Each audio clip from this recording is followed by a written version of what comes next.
karena saya punya keyakinan awalnya terhadap ya itulah diri saya gitu, dan teman-teman yang mau saya ajakin untuk ngerjain ini, walaupun itu pertamanya nggak di-approve, ya gimana pun caranya kita harus cari cara lah buat bikin suatu inilah gebrakan ya. Iya, satu film ya. Waktu itu karena masih belajar juga kan, fundraising juga dari luar, budgetnya juga nggak gitu banyak gitu kan. Ya kita mulai start bikin film pendek dulu aja. Bikin film pendek, ternyata film pendeknya masuk ke beberapa festival film. Salah satunya yang paling gede di Sundance di Amerika. Terus dapet Piala Citra juga film pendek terbaik waktu itu 2019. Terus ya udah, ternyata itu jalan, ternyata bisa saya nunjukin ke board, ternyata saya sama tim nih bisa nih bikin ini gitu. Akhirnya mereka kasih kesempatan lah untuk bikin itu film. Akhirnya kita bikin film panjang. Bincang bersama.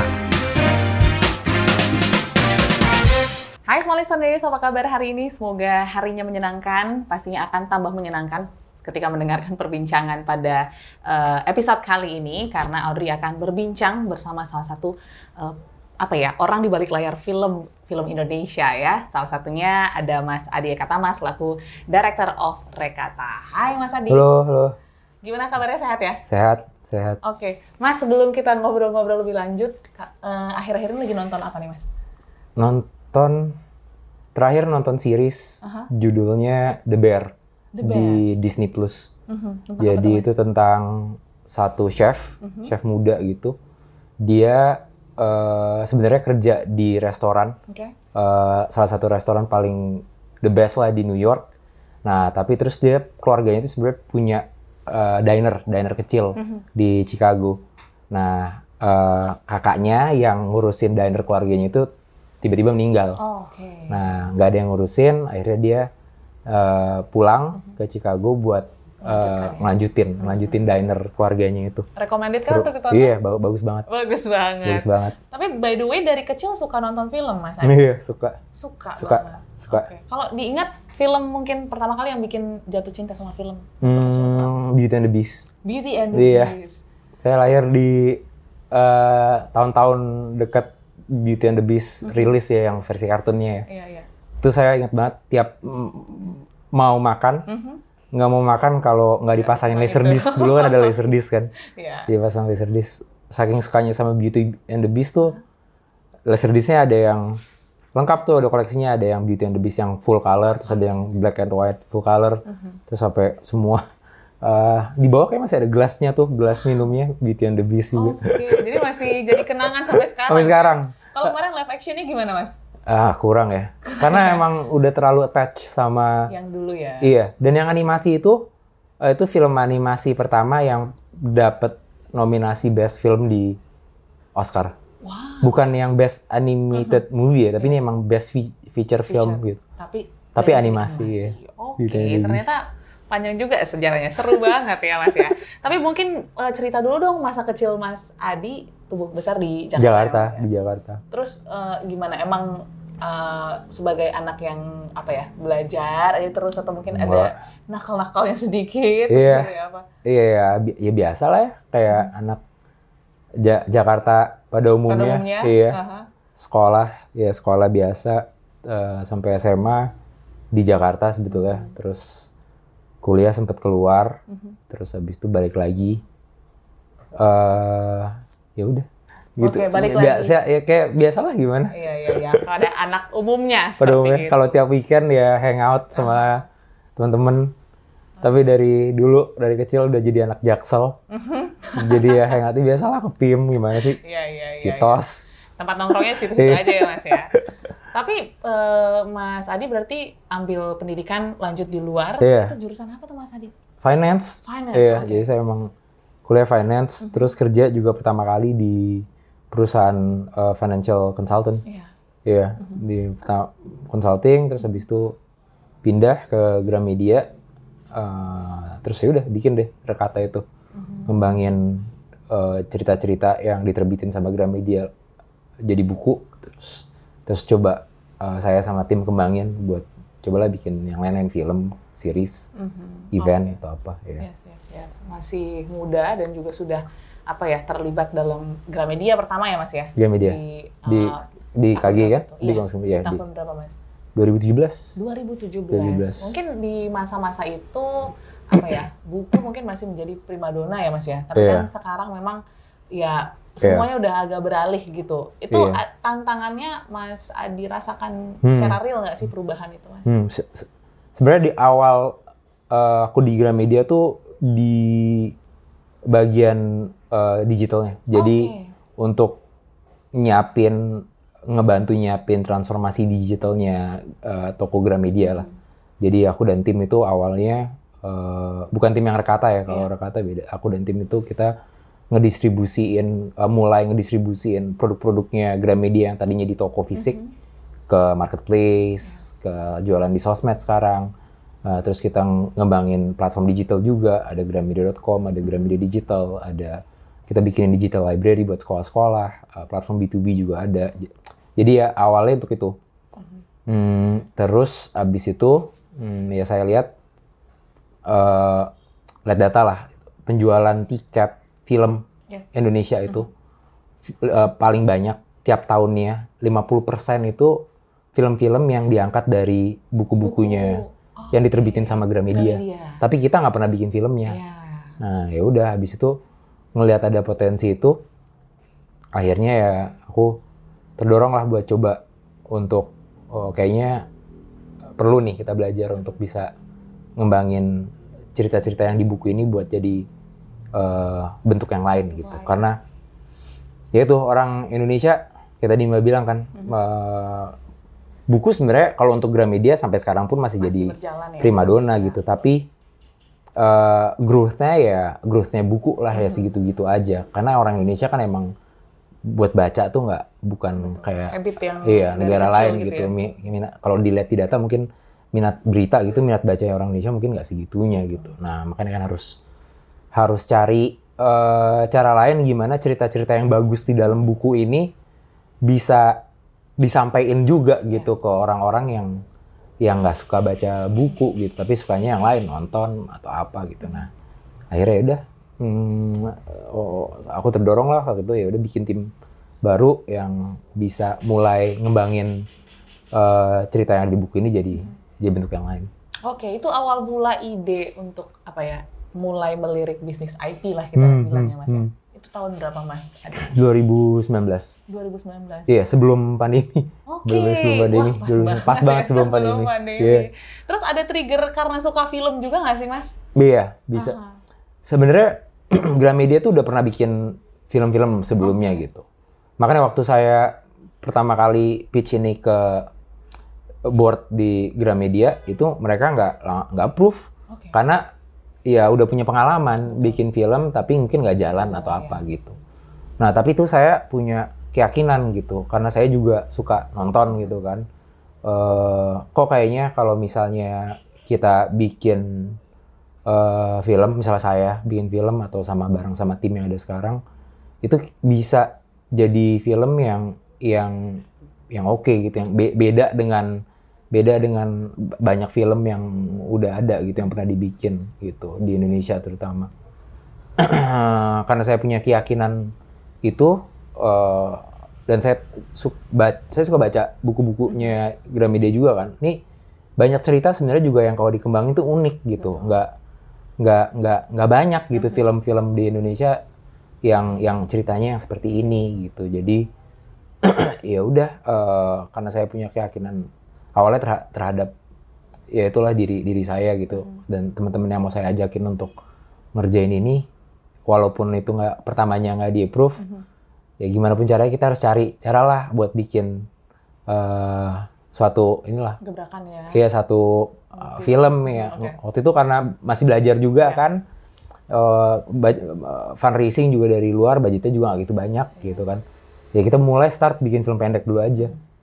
Bikin film pendek, ternyata film pendeknya masuk ke beberapa festival film, salah satunya yang paling gede di Sundance di Amerika. Terus dapat Piala Citra juga film pendek terbaik waktu itu 2019. Terus ya udah, ternyata itu jalan, ternyata bisa, saya nunjukin ke board, ternyata saya sama tim nih bisa nih bikin ini gitu. Akhirnya mereka kasih kesempatan lah untuk bikin itu film. Akhirnya kita bikin film panjang. Itu Tak Ada Yang Gila di Kota Ini. Itu film pendeknya. Iya, itu film pendek pertama. Mungkin kolaborasi Mas Adi sama Mas Regas ya? Iya, sama Regas. Oke. Aku penasaran sebenarnya pertemuan pertama kalian tuh gimana sih Mas Adi ketemu Mas Regas tuh gimana? Akhirnya menjadi combo yang perfect nih ke depannya. Aku kan bukan orang film ya awalnya ya. Betul. Jadi aku nggak kenal banyak sama filmmaker sebetulnya. Nah, tapi aku suka nonton. Jadi setiap kali ada pemutaran film, kayak film-filmnya Regas gitu kan, karena dia belum pernah bikin film panjang sebelumnya, film-film pendek itu kan diadainnya cuma di di bioskop alternatif lah mereka ngomongnya. Jadi bukan di bioskop gede. Nah, tiap kali ada pemutaran di bioskop alternatif itu, aku tuh selalu datang gitu. Karena emang suka nonton aja gitu. Nah, waktu aku nonton filmnya Regas tuh kayak, oh nih orang unik gitu. Tipe film yang aku suka nonton itu ada gitu di film-film pendek yang Regas buat gitu. Jadi waktu aku mau bikin Tak Ada Yang Gila itu, aku rasa, oh nih orang kayaknya cocok kalau misalnya buat film ini gitu. Nah, kebetulan Regas juga temen dekatnya sepupu aku. Jadi lebih gampang lagi abis itu nyambungnya. Jadi ya udah, akhirnya ajak Regas kenalan, dan bener dia tertarik buat bikin film Tak Ada Yang Gila itu karena dia pun juga tahu bahwa oh ini sesuai, cerita ini sama style-nya dia, sama ya apa yang dia inilah suka gitu. Jadi jalan abis itu. Oke, sampai sekarang. Sampai nanti tayang Budi Pekerti iya, ya, Budi yang Pekerti. juga masuk Toronto International Film Festival. Film kedua kita. Yes, film kedua panjang ya, film panjang yang juga masuk ke festival internasional. Bicara tentang tadi kan di awal Mas Adi bilang bahwa memang ada keraguan ya dari mungkin BOD lah yang ngelihat ya mungkin mereka belum melihat gimana situasinya. Mungkin Mas Adi melihat peluang yang besar gitu ya. Iya, masih banyak bentuk film itu yang belum pernah dieksplor sama banyak filmmaker di Indonesia, terutama film-film yang masuk di bioskop ya, film-film Indonesia yang masuk bioskop. Dan sebenarnya menurut saya sih itu punya punya nilai yang beda gitu, ngasih satu bentuk hiburan tuh yang berbeda gitu dengan film-film yang ada sebelum-sebelumnya gitu. Dan bisa sebenarnya itu tuh dinikmati sama masyarakat banyak tuh sebenarnya bisa juga gitu. Nah, ya akhirnya itu yang ngedorong saya buat ya kayaknya coba deh bikin dulu aja. Apalagi ketemu partner yang pas ya. Ya, ketemu orang yang selera filmnya mirip. Betul. Gitu ya. Terus dia bisa bikin, emang dia filmmaker gitu. Jadi ya nyambung aja. Oke. Nah, ini kan kita bilangnya Mas Adi juga merupakan salah satu penerus lah ya generasi di Kompas Gramedia gitu. Ini jadi pressure juga nggak sih Mas dengan tantangan digital sekarang? Terus Mas Adi masuk di bisnis IP lah, intellectual property yang mungkin di Indonesia juga kayak belum banyak gitu Mas. Tantangannya gimana nih Mas Adi untuk menghadapi hal ini? Iya, pressure sih kayaknya saya orang yang bukan terlalu terpengaruh sama pressure atau apa. Saya tuh yakin selama ini dikerjain dengan benar, ada tim yang pas juga untuk ngerjain ini, semuanya itu bisa tercapai sih sebetulnya. Dan inisiatif untuk pengembangan IP ini menurut saya sih emang sesuatu yang dari Kompas Gramedia itu harus lakukan ya, karena ini zamannya kan berubah. Betul. Kita nggak bisa hanya bergantung seterusnya tuh sama bisnis kita yang kita udah pernah lakukan sebelumnya gitu. Dan yang kita punya sebenarnya aset Kompas Gramedia yang paling besar yang kita punya itu kan cerita. Betul. Iya kan? Nah, gimana cerita-cerita yang udah pernah kita terbitkan itu baik dalam bentuk buku, dalam bentuk berita di koran, atau dalam bentuk di TV atau apapun, radio, itu bisa diproduksi ulang tapi dalam bentuk yang berbeda gitu, untuk ditawarkan ke orang-orang yang memang marketnya berbeda dengan sebelumnya yang udah pernah ngelihat konten ini dari buku atau dari radio atau dari TV atau dari koran gitu. Jadi emang itu sih, karena saya ngelihat kita punya aset banyak banget ya, betul. di cerita, tapi kalau cuma jadi buku doang nggak diapa-apain sayang. Betul.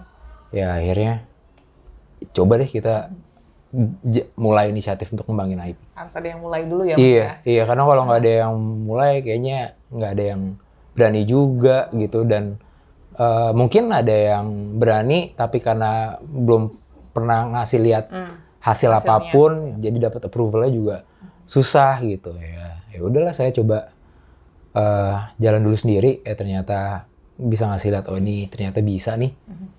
Akhirnya ya udah jalan sampai sekarang. Yes. Ya. Tapi menarik tadi Mas Ari juga katakan bahwa kan Rekata sendiri lahir tuh sebelum pandemi banget. Iya, sebelum pandemi. Terus datanglah pandemi. Iya. Apakah pernah terbersit gitu Mas? Aduh, kayaknya nggak bisa deh gitu untuk dilanjutkan. Atau justru mungkin melihat tantangan pandemi kan orang lebih banyak di rumah, nonton dan lain sebagainya. Jadi ini kayaknya peluang yang bagus nih ke depannya. Iya. Itu balik lagi ya. Karena kan aset terbesar kita itu sebenarnya cerita ya. Cerita itu kan sebenarnya bisa dinikmatin di mana aja. Yes. Nggak harus pergi ke toko untuk bisa sekarang baca buku, atau kan bisa lewat e-book, atau dengerin radio, bisa lewat. Ya pokoknya kan selama pandemi itu kan kalau kita punya cerita, ya intinya bisa dinikmati di mana aja lah. Betul. Dan untuk film pun sekarang juga nggak harus masuk ke bioskop. Jadi waktu film pertama kita jadi itu, karena itu pas pandemi, ya kita nggak bisa keluarin di bioskop, tapi kan ada terus OTT. Nah itu dibeli sama Netflix, terus ya udah akhirnya masuk Netflix, tapi nggak masuk bioskop.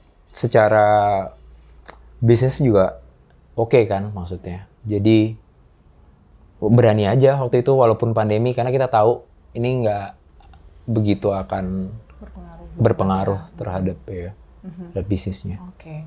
Dan bicara tentang film-film yang mungkin sudah diproduksi dari Rekata sendiri ya, ada short movie tadi Tidak Ada Yang Gila di Kota Ini. Terus juga film panjangnya ada Penyalin Cahaya yang kita tahu menjabat Piala Citra 13 ya Mas ya? Ada 12 itu kayaknya tuh sejarah pertama kalinya terbanyak gitu satu film memborong Piala Citra. Gimana perasaannya? Maksudnya tadi sempat diragukan oleh orang-orang di sekitar dan akhirnya bisa membuktikan hal-hal yang kayaknya tuh impossible gitu, Mas Adi. Biasa sih sebenarnya, nggak sampai gimana ya, rasa senengnya ya tuh kayak menurut saya sih itu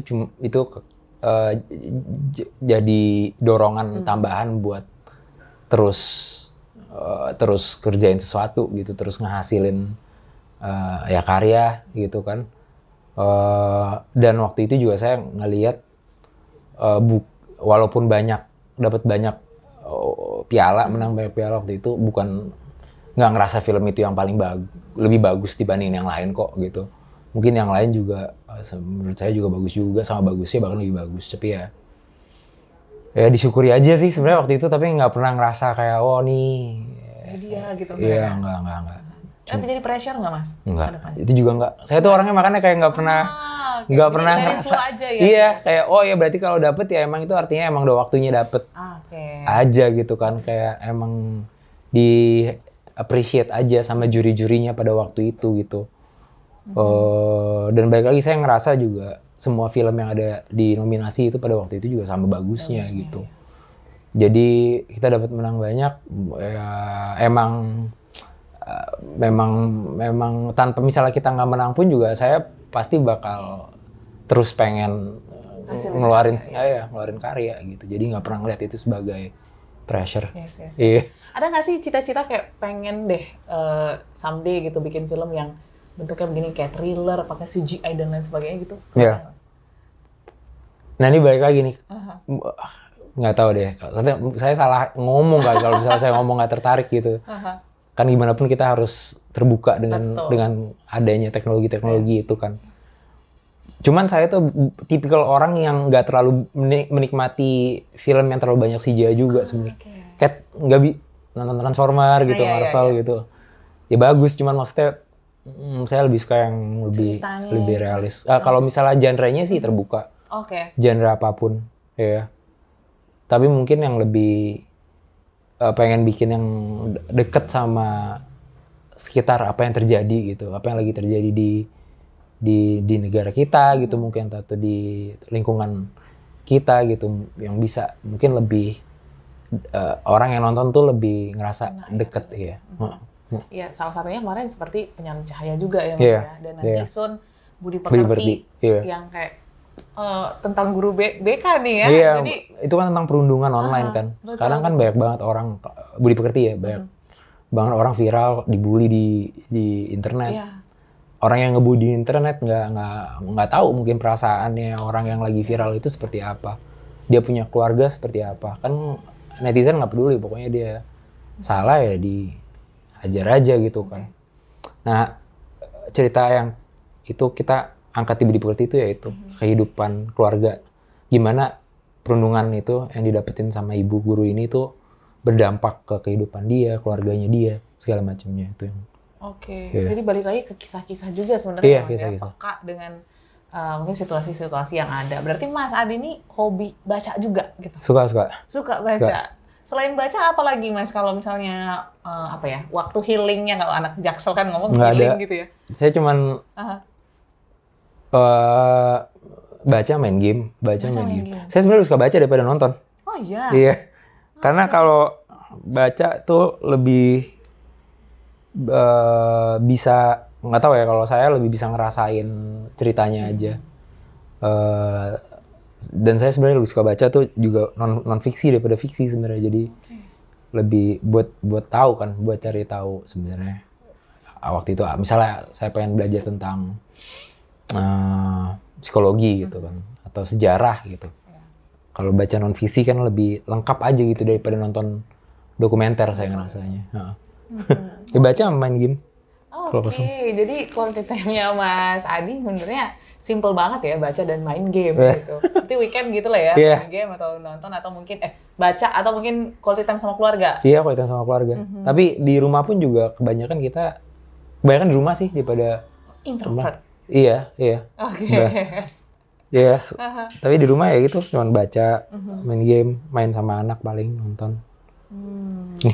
Menarik ya. Ternyata orang yang bekerja di balik dunia film tuh hobinya justru lebih dominan ke buku. Mungkin karena ya itu tadi juga ya. Mungkin film-film yang Rekata buat juga ya base-nya juga dari buku-buku ataupun cerita yang dituliskan sebelumnya Mas. Itu triggernya mungkin ya? Iya. Tapi sebenarnya kalau dua film panjang yang kita bikin itu, Penyalin Cahaya sama Budi Pekerti, itu benar-benar original dari Regas, bukan dari buku.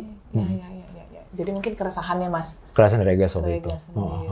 Terus masalah brainstorm gitu kan, mungkin as a director gitu ada idealisme sendiri lah dari bisnisnya, terus juga mungkin Mas Regas ada idealisme pesan dan lain sebagainya. Itu gimana Mas untuk membalancekan keduanya sehingga pesannya dapat, mungkin dari sisi bisnisnya juga gitu. Jadi dari awal saya mau ngajak Regas untuk kolaborasi, saya udah tahu bahwa Regas ini orang yang bisa bikin film dengan dengan quality yang oke, dengan value yang bagus gitu. Tapi juga bisa membuat orang yang nonton itu terhibur, maksudnya nggak bosen gitu kan. Kadang orang kan Regas filmnya kan, film pendeknya kan banyak masuk festival kan. Kadang tuh orang mikir film festival itu nggak bisa dinikmati gitu, ketiduran gitu kalau nonton. Nah, tapi waktu nonton film pendek Regas tuh saya ngerasa ini orang bisa bikin film dengan quality yang bisa diterima sama festival, tapi di satu sisi juga bisa membuat orang yang nonton itu nggak bosen gitu buat nonton film ini, film yang dia buat. Jadi sampai sekarang tuh saya percaya sama itu gitu. Jadi nggak pernah untuk konten ya, untuk film yang dia bikin itu saya nggak pernah ikut campur. Karena saya percaya dia bisa bikin film kualitasnya oke, tapi secara buat tontonan orang itu juga masih menghibur gitu, nggak bikin orang jadi ngantuk atau bosen nontonnya gitu. Jadi ya itu, percaya aja sama dia masalah filmnya ya atau kontennya yang dibangun. Berarti film pertama yang buat Mas Adi tertarik bekerja sama dengan Mas Regas itu film yang mana tuh? Film pendek mana? Yang ada satu filmnya dia tuh judulnya film pendeknya dia judulnya Lembu Sura. Oh, itu yang membuat. Iya, itu pertama kali saya nonton film pendeknya dia. Jadi itu sebenarnya film apa ya namanya, film eksperimental atau apa, cuman kayak dia ngerekam temennya lagi joget-joget, yang temennya kebetulan sepupu saya itu. Joget-joget di terus ya itu filmnya Lembu Sura itu. Nah, terus nggak tahu, saya nonton itu kayak ketawa aja, lucu aja gitu kan. Tapi pesannya mungkin dapet ya? Nggak tahu, mungkin itu juga nggak ada pesannya kali. Itu buat fun aja, bener-bener fun. Tapi ya nggak tahu. Lengket aja Lengket gitu ya. Saya ketawa nggak berhenti itu nonton, itu saya pertama kali. Lembu Sura. Itu.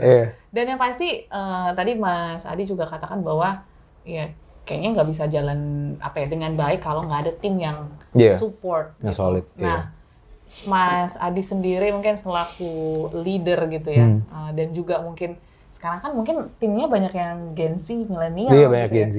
Nah, itu gimana sih Mas untuk memposisikan sebagai leader tapi bisa tetap asik juga. Jangan sampai tuh ada sekat, ada kecanggungan gitu kan. Iya, jadi saya nggak pernah punya ruangan sendiri. Regas juga sama, dia kalau pakai di sini buat ngedit atau nulis aja, tapi lebih banyak juga di bawah. Dan saya juga nggak pernah marah kalau misalnya dikritik sama teman-teman yang lain gitu. Emang saya juga ngedorong mereka buat ngeritik saya juga gitu, karena belum tentu yang semua yang saya ucapin itu benar, dan pasti juga belum tentu, udah pasti semua yang saya omongin itu nggak benar semua gitu, udah pasti ada yang salah gitu. Nah, makanya itu yang saya mau mereka untuk punya keberanian juga untuk ngekritik gitu, ngekritik saya gitu. Pastinya juga dengan gaya ngomong yang bukan yang kayak bikin orang jadi canggung gitu kan, atau nggak enak gitu, dan gaya ngomong yang kayak temen juga gitu loh. Jadi ya itu sih yang bikin saya bisa nyambung juga kayaknya. Saya sih ngerasanya nyambung sama mereka, kayak mungkin mereka juga mudah-mudahan ngerasa nyambung juga sama saya, tapi ya iya. Oke, jadi pasti seru banget ya, bisa saling kolaborasi, juga kasih input, feedback, dan lain sebagainya gitu ya. Dan kerja di satu ruangan sama mereka tuh, itu kayak ngebantu juga gitu, kayak jadi nggak ada batasan nggak ada batasan, nggak ada ngerasa eksklusif atau apa. Oke. Sama yang paling penting juga sebenarnya ya, untuk bisa ngiyakinin tim ini buat kerja bareng, itu ya misalnya sebagai leader gitu, kita juga harus ngasih lihat result gitu. Nggak cuman, kan kebanyakan kayak kita pengennya misalnya ngeliat tim kita gitu, atau yang kerja bareng sama kita, atau anak buah kita gitu kan, pengennya ya udah lu buktiin lah lu bisa kerja apa gitu. Tapi kita sebagai leader juga harus bisa ngebuktiin gitu, yang kita ide yang kita punya, konsep yang kita punya itu berjalan atau enggak gitu, ngasilin atau enggak gitu kan. Nah, kalau misalnya itu jalan, ya berarti kan dari tim juga akhirnya muncul trust kan. Oh, berarti emang gagasan yang disampaikan sama leader gue nih jalan gitu. Ya, itu yang perlu ditunjukkan juga gitu. Hasil, dibuktiin juga. Oke. Mungkin yang terakhir Mas Adi, karena kalau aku lihat Mas Adi kan orangnya nggak neko-neko ya, let it flow aja gitu. Tapi aku penasaran apakah ada harapan tersendiri gitu ke depan, even personal atau mungkin untuk Rekata sendiri, mungkin 5 atau 10 tahun lagi dari karya-karya yang dihasilkan, atau mungkin Mas Adi sendiri? Iya. Sebenarnya kalau ya cita-cita lah ya. Pasti ya pengen, karena saya kerja di Gramedia gitu ya. Ya saya pengen Gramedia itu bisa tetap relevan dalam tahun-tahun mendatang gitu. Sekarang usianya Gramedia udah hampir 50 tahun. Ya itu kan Kompas Gramedia, tapi kalau Gramedia sendiri mungkin 50-an ya. Nah itu ya gimana caranya supaya ini bisa tetap relevan selama 50 tahun mendatang, 5 tahun berikutnya gitu kan. Sama yang cita-cita besar lainnya adalah gimana supaya produk yang kita hasilkan, karya yang kita terbitkan gitu ya, itu bisa berdampak, memiliki dampak yang lebih besar lagi gitu ke ya di Indonesia gitu, bisa bikin masyarakat kita lebih terbuka gitu, lebih bisa berpikir secara apa ya, terbuka gitulah, bisa ya itu yang pengen di saya raih ya. Supaya produk kita bisa mempunyai dampak yang lebih besar lagi aja ke masyarakat Indonesia. Ya, itu dia harapannya Mas Adi secara personal maupun mungkin secara company ya, karena kita tahu juga kayaknya kita tumbuh besar sama Gramedia nggak sih Mas? Ya kan ada Bubu dan lain sebagainya. Dulu kalau inget di Gramedia baca novel gitu, ngemper di lantai, di lorong gitu ya, dengan aroma Gramedia yang sangat memorable. Tapi yang pasti semoga bisa terus menjadi satu kisah dan menjadi satu hal yang positif lah ya untuk semua masyarakat Indonesia. So thank you Mas Adi sharingnya, sukses untuk Rekata juga, Budi Pekerti kita tungguin ya. Kemarin sempat juga rilis poster kita datang, nanti kita nonton bareng-bareng di bioskop kesayangan Anda pastinya, Small Listeners. Dan yang pasti Small Listeners terima kasih sudah menyaksikan podcast kali ini. Jika Anda ingin share ya ke teman-teman Anda ataupun mungkin ke rekan-rekan Anda, silakan. Kita akan jumpa di episode berikutnya. Sukses selalu dan bye-bye. Bincang bersama